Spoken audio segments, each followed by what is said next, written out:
These are here are my note cards.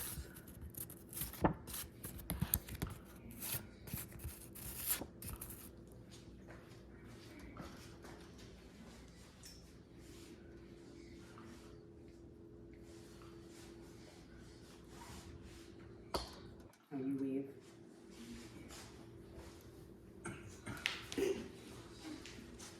All right, thank you guys so much for coming.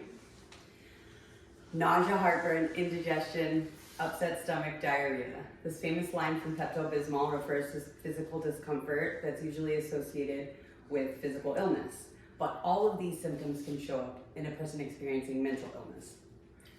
Anxiety, including anxiety and depression. Now, in the Western world, we tend to have this mind-body separation, and it guides us to discount the signals that our body is sending us. And it's possibly the reason why things that are considered alternative medicines have been spent decades being written off and ignored. But now we're seeing a resurgence in the interest in the effects of things like diet, exercise, meditation, and therapy in balancing your whole well-being. I spent a good deal of my adult life searching for ways to improve mood and help me cope with anxiety and depression. And I discovered an option in one of the most unexpected places, magic mushrooms.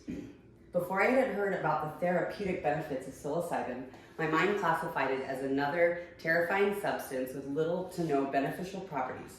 But upon further investigation, it was clear there was more to understand. Since mental health disorders such as depression and anxiety are only on the rise, access to a proven remedy like psilocybin could be a meaningful tool in addressing this crisis.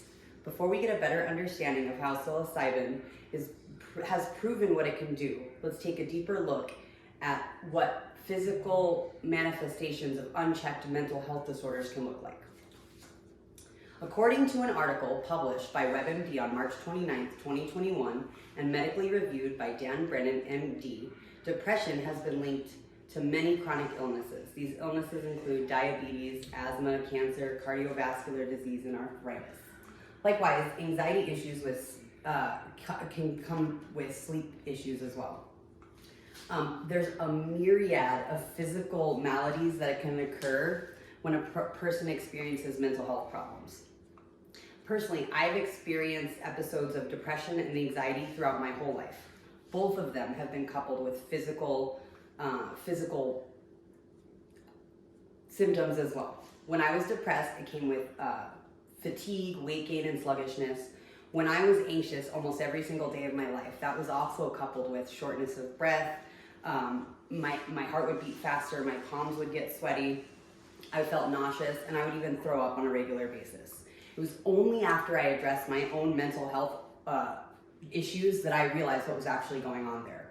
And on a day-to-day basis, these effects have devastating consequences. As we see evidence in an article written in the New York Times by Jane E. Brody, if the stakes are life and death, so too are the costs. Patients with breast cancer died sooner if their depression worsened. In addition to this, I'm sure that each one of you can think of instances where you've been experiencing mental and emotional distress that were coupled with physical sensations. And now that I've described some of the differing experiences with the physical aspects of mental health issues, including having you envision your own experiences, I'd like to explain how psilocybin has been shown to combat many mental health disorders, including some of our biggest challenges like anxiety, depression, and even substance abuse disorder. The Greek translation for psychedelics is literally mind manifesting. This explains well what psilocybin does. Magic mushrooms have been used by humans recreationally, spiritually, and medicinally for thousands of years.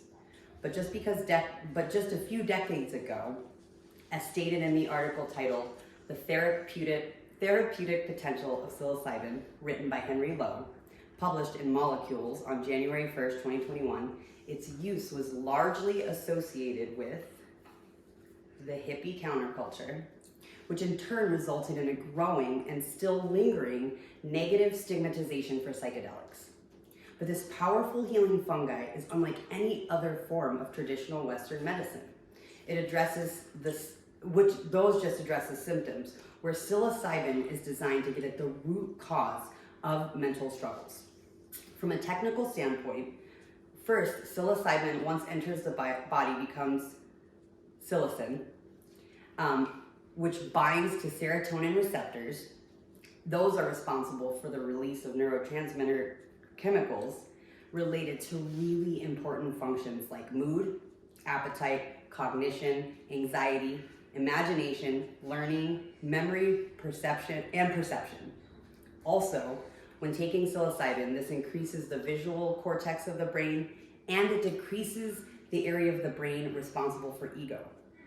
All of this allows the patient the ability to face their trauma, their pain, their depression, their anger, their anxiety, their drug abuse, and work through their emotions. Work through the emotions causing their pain. This is done in a safe and professional setting through purposeful process. And these therapeutic sessions have been shown to lead to long-term benefits not seen with any other types of medical interventions. And as mentioned in the TED Talk performed by Rick Doblin, August 9th, 2009, by that time, the FDA had already declared psilocybin a breakthrough therapy for treatment-resistant depression. Now that I've touched on a few of the important milestones of psilocybin and explained how it can help address mental health concerns, I'd like you to take a moment with me and imagine a world where psilocybin and magic mushrooms are legal everywhere. Imagine a world where someone woke up feeling stressed, anxious, depressed, even suicidal, and they're considering self-harm. But instead of a dramatic pharmaceutical or an unhealthy coping mechanism, they have a way to access an effective natural healing remedy. Now imagine for a moment that it's the same natural healing remedy that cultures have used for generations to process emotions and feel more connected to the world around them. Right now, magic mushrooms are legal in Brazil, Bulgaria, Jamaica, the Netherlands, and Samoa. In the US, it's federally illegal. However, magic mushrooms has some gray area.